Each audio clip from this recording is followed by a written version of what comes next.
خلکو که په دنیا کې راحت او سکون غواړئ، خوشحاله ژوند غواړئ، یوه طریقه ده د مخلوقه څه توقع ختمه کړه. د هیڅ چا څه د ښو توقع امید مه ساته. هر څه چې زندگی تیری د الله تعالی په اسرا یې کوه، پر الله توکل وساته. بس د هر شي امید چې ساتي صرف د خپل رب څخه وساته. د مخلوق څه د ښه امید مه ساته، د چا څه د خیر توقع مه کوه، د چا څه د ښو تمه مه کوه، د چا طرف ته ګسه نظر ورکږونه مه. اوس دغه مخلوقات که د دې سربیره ستا سره ښه وکړي، ته به ډېر خوشحاله یې، ځکه ستا دا توقع نه وه دوی در سره وکړه. او که د دې بعد خیر نه در سره وکړي، شر در سره وکړي، بیا به ته ډېر نه پریشانه کېږې، ځکه ستا د اوله څه دغه تمه وه چې زما سره به دی کېږي.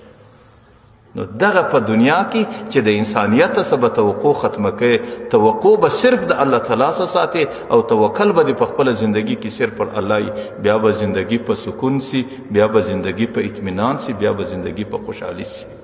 خو لیکن دا خبرې صرف د وینا سره کار نه لري، دا دی لږ پر دې خپل دماغ را عرضول غواړي چې سړی به د خپل فکر کې ورته وګوري چې یاره زما زندگی باندې راعرض کړي، زما زندگی څنګه ده، د دې دومره خلکو څه زما کمې تمې دي، او زما کمه توقع ده، او زما کم امید دی، کم امید مې پوره دی، کم امید مې نه دی پوره.